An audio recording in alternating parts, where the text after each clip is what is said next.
to introduce our speaker for today, Reverend Sally Perry, also known as Swami. And she's going to share with us about her personal 50-year journey with teachings from the masters of the East and of the Far East. And some of the things that she has shared with us is that she began a journey studying in the Unity Church, and her path was to become a teacher and to work with the Native American medicine man Joseph Raphael, and to have a soul journey with Reverend Paul Solomon, the founder of this church. Sally was ordained here also as a fellowship minister. And she spent a lot of time in India studying in different places with different people, living in an ashram and having students and having so many awakenings. She's grinning over there. You got a list, right? Yeah. And she said that one of her wake-up calls helped her to understand why she had to give up judgment, why she had to give up anger she felt. She did ceremonial dances that helped her with that and had a real release of that. So she's going to focus on sharing some of her main awakenings that she's had over the last 50 years. You were a mere baby, right, when you started? And so she did become a Swami in 2008. So I give you Reverend Sally Perry, Swami. Let's give her a Satchidanand, yes. All right. And have a wonderful time up here. Let's help her get in the chair.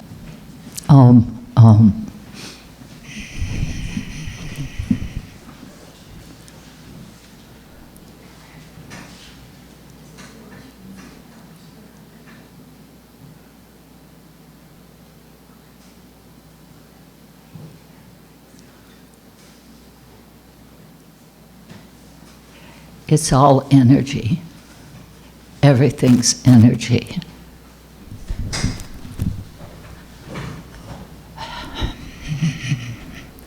So just close your eyes. I'm going to speak to you for a few minutes and breathe in universal wisdom. From our first breath on this earth, the baby in us gets aliveness. It feels love.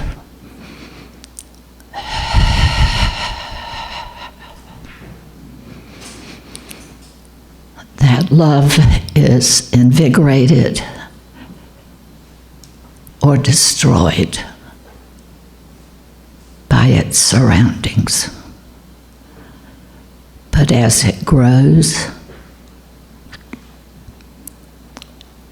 it's initiated into its own deep self.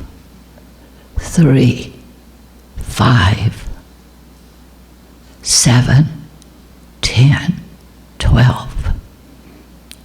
A lot is locked in, but more at 25. Just breathing in and holding those thoughts within you so that they can be cleared. Because with the subconscious, you can clear all those sufferings, lack, feeling of unlove by speaking it to your subconscious and allowing it to leave the subconscious. Through your breath, breathing in universal wisdom, breathing in and holding it in and breathing out. Breathing in love, holding it in, breathing it out. Breathing I am in, breathing out. I am that progeny of God. Breathing in progeny, which is child of God. Breathing out that wisdom, claiming your own lifeline within all the cells of your body. Only God can be in me. Only God can stay in me. Only light can surround me. And only light can carry me. Only light can come to me, and only light can stay with me. And wherever I am, I bring the light, mindful of my thoughts and words. There will be no other before me or behind me, the Alpha and the Omega, the beginning and the end. Honoring all people and all religions. In the name of all that's holy, giving thanks to God for bringing us here, Paul Solomon for initiating this place, and for all of you that have been here and will come back and keep it going. I give thanks in the name of the holy God that loves our praise, and I praise God. Om Shanti, Shanti, Shanti. So now we can awaken with the wisdom of the spoken word. And in these books that I have been in touch with over 50 years, I was a wounded young girl and could not accept a lot of the teachings in the beginning. But Shakti Gawan came in the 70s and taught us about affirmations and about the subconscious and how we could affirm anything we wanted, and especially your positive affirmations and thoughts for 21 days. And it would go in our subconscious mind, and the subconscious would do it for us. I had the opportunity to know that as true when one of my friend's boyfriends blessed the toll keepers. I thought it was so nice. He said, well, people treat them like machines. So I started thanking the toll keepers, having a wonderful day, I would say. And I don't know how long I did it, but I must have done it for 21 days, because about 6 or 8 months later, I'm going across with Painted Era to our favorite place to eat in Portsmouth. I pull up and pay the toll keeper. We're kind of in silence. And he looks at me as we drive on. He said, "That was beautiful." I said, "What?" I didn't say anything. He said, "You blessed the toll keeper. Your subconscious blessed the toll keeper." So I knew that my work with the subconscious was real. I experienced it. See, knowledge comes from books and teachers, but the real wisdom comes from when you experience using that knowledge. That's the reason the dances, even firewalking, is so great an experience to unlimited how much God has given us. It was at a Paul Solomon firewalking on the other side of Charlottesville. I'm looking at Jerry, and him and some of the guys kept saying to me, "You're going to burn your feet." So I realized I allowed fear to come in. So I joined the group of Japanese people singing at the beginning of the fire walking. And I wouldn't walk at first. But finally at the end, Spirit said, don't say wet moss, say God. And I walked straight across saying God, and I did not burn my feet. And I really am happy being taken back to that time in reviewing how the subconscious works and how we can program it when we release our fear. Thank you, Jerry. And now back to Joseph saying to me, now that you understand the subconscious, I'm going to open it up so you can work with people's subconscious. So a friend of mine had taken me, she had business in Toronto, and for me to get away. And she said, I'll be back to the room. And I'm in the elevator after eating, going up, and there's this couple, and they're all over each other. And I hear my subconscious saying really loud, you better stop cheating on your wife, because she's going to find out, and she's going to take everything. And all of a sudden he stopped, and I thought, oh my God, he heard me. And the elevator opened, and I ran down the hall, and I'm trying to get the key in the room, and my girlfriend opens it. I said, oh my God, let me in. You won't believe what just happened. I really can work with the subconscious. So those are a couple of experiences that stuck with me. So over the years, I wondered too why for 20 years or more I had to work with judgment. But boy, I only thought I was analyzing, and my guide said, you'll analyze the joy out of life. Stop it, you know. And so I started really working on my judgment of myself and others. And I taught to see a sacred fire and transmute my thoughts and my judgments into the sacred fire. Transmuting, you can't destroy energy, but you can change it. And the word is transmutation. That's how Christ turned the water to wine, manifested food. I even saw Swami Permanent at the church in Richmond one time. They didn't have enough fruit, and they were told to bring fruit. And there was like 200 people there.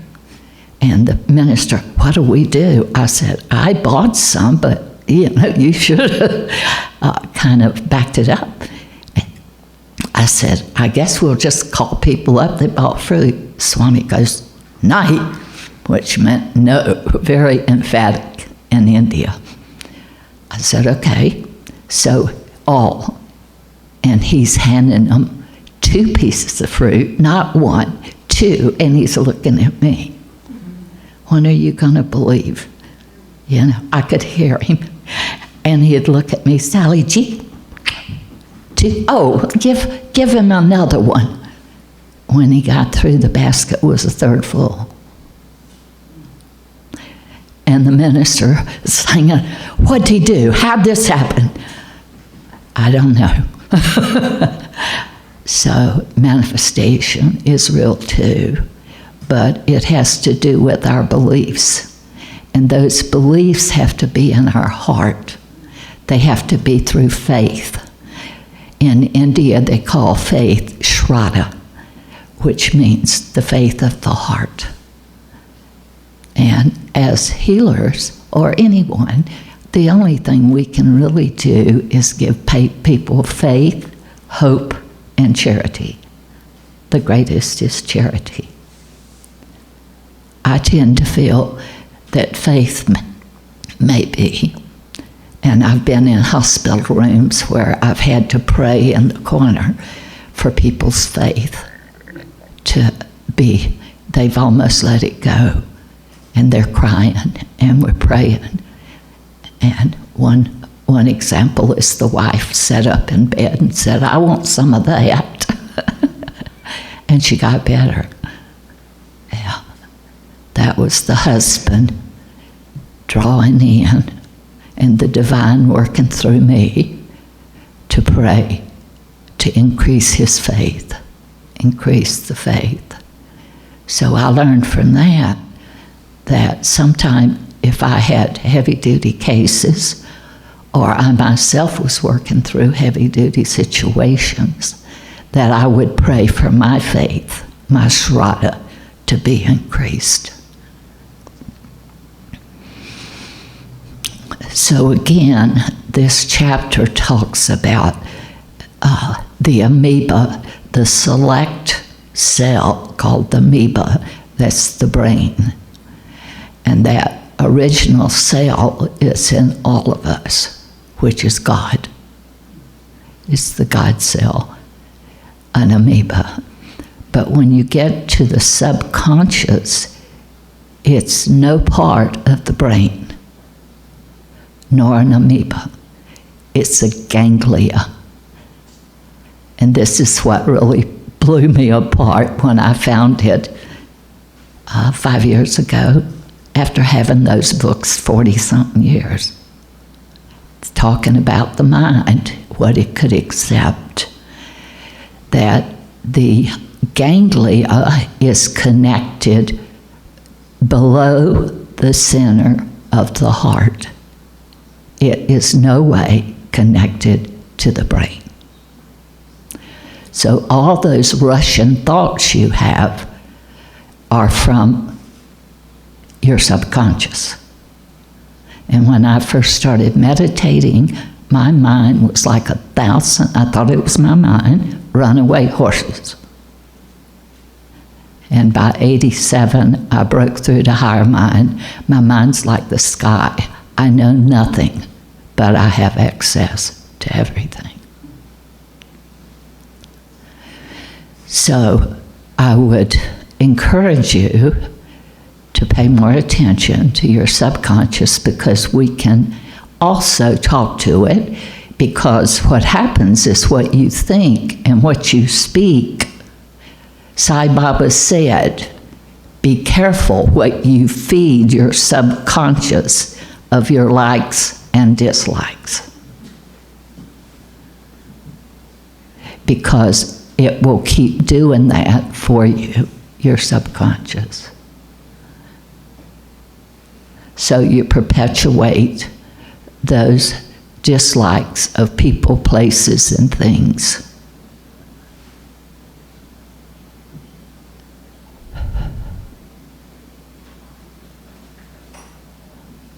So that's judgment.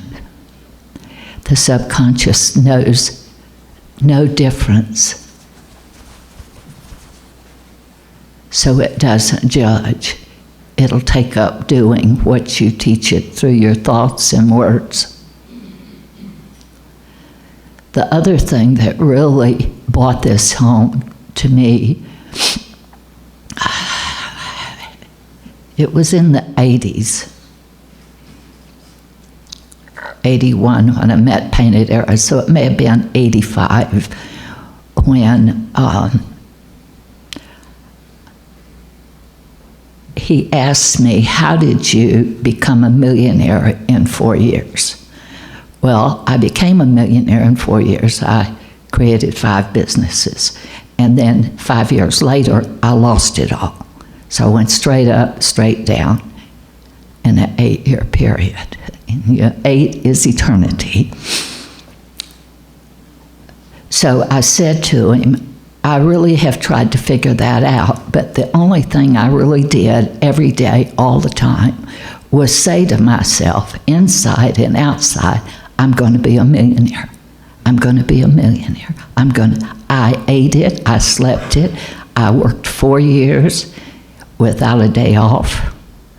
I did everything I had to do, but I became a millionaire.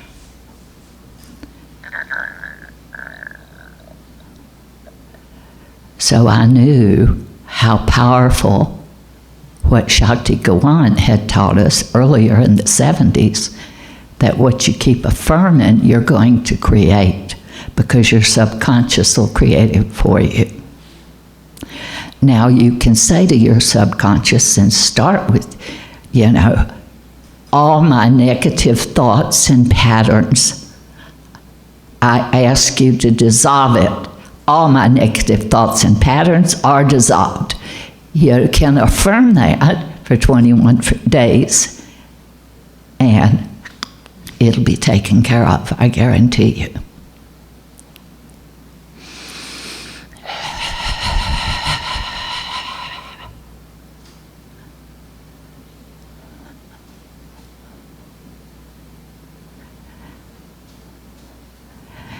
And so, for me, everything had to come to love and understanding.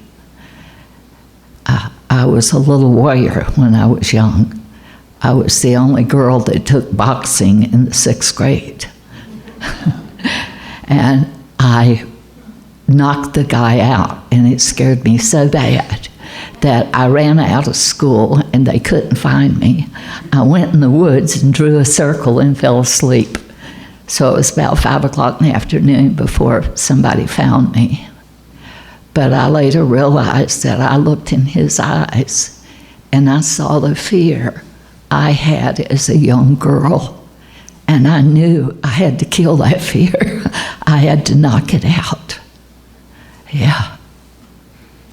So I never again hit another person. But I developed another technique. I hit them with words that can be just as powerful as a slap. Yes. So I remember being in India. Swami always would give me 30 minutes to talk. This tent was packed with thousands of people, and here I am talking to the men. How dare you beat your women? You're going to pay for it. And I'm going on and on and on at the men, and all of a sudden I put my finger up and I go, you women, you stop beating those men with your mouth. So we come out and we're taken into this little place, and Swami's sitting there about 2 feet over from me, and in comes this man. He's crying and talking in Hindi. I thought, oh my God, they're never going to let me talk again. And Swami's looking and he's laughing. He goes, he is so grateful for what you said. He just thanked me so much for bringing you here. He's so happy. So sometimes those punches, I guess, are necessary. But be careful. Be careful with your languaging, your thoughts, and your words. And back to one other experience with judgment. I remember coming back from India, and in 2002 buying 10 acres in Rockville between Charlottesville and Richmond, where I started sweat lodges, medicine wheels, dances. And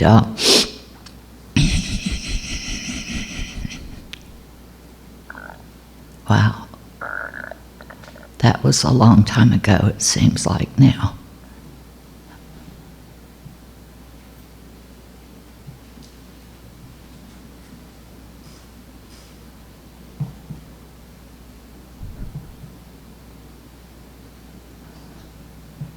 Time and space, yes.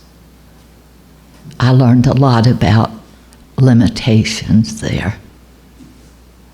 What I could do and not do. And leading dances, there's no food or water, for 3 days. Or if you do the sun moon, it's 4 days, no food or water. And I led like 18 of those, but I danced 12 of the 3-day dances before I was made a chief by Painted Era to do that. But helping people realize they weren't going to die when they did without food and water. And with Painted Arrow, we danced a girl with the heart thing in. Her husband was a doctor, you know. I learned when you're working with the higher energies and your heart is pure, anything can happen. Because Dalai Lama said something about power and money could help, but what helps the heart is the purity. If you're doing it with a pure heart, that is what matters. Also working with the Vietnamese people that I've been working with, realizing the lower chakras are blocked there, probably because of survival. A lot of the younger girls went to the Philippines for till they were 15 or something, and then come to America around 16. So they were blocked up in those lower chakras, but they were more awake in the higher chakras. So that would mean that the lower heart needs a lot of clearing, the foundation. So if your lower energies are blocked, you need some chakra clearing in those areas so that the lower heart can be clear, so that the higher heart can work with the higher energies of the higher chakras.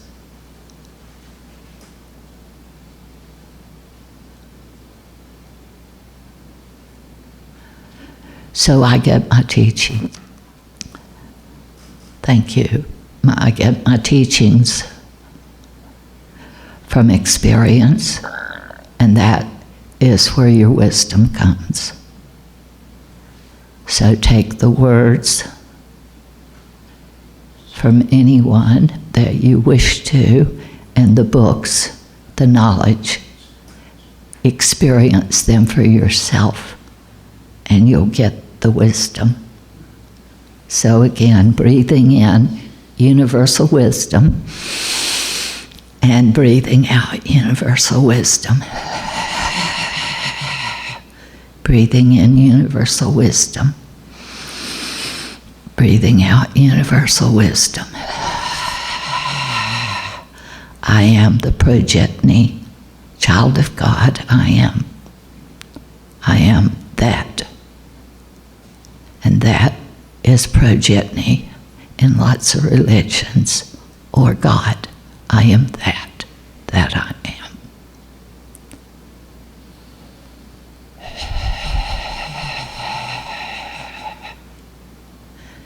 And in finishing, Susie Hamway, a longtime student, had a daughter that was mentally, by 10 years old, incapacitated, we would say. And I said she has to live with her father. They were divorcing because she took the karma for him. So she was meeting me one day for lunch, and she had been visiting her at a home. And she asked her, I'm going to go see Swami. What do you want me to tell her? She said, that. And she waited a minute. She asked her again, and the girl said, that. Finally, she asked her one more time. That! So I said, you don't know what that means, do you? I'd been telling her that that child was a very evolved soul. Yeah, for 18 years I'd been telling her. Yeah. I bought her back books from India that talked about that. So be careful with that word. Breathing in now, and I end this with breathing in universal wisdom. And let that, as progeny of God, accept what you wish to accept from books and teachers. Thank you very much. God bless all the world, and especially a prayer for Romania today. Om Shanti, Shanti, Shanti, Shanti. Thank you.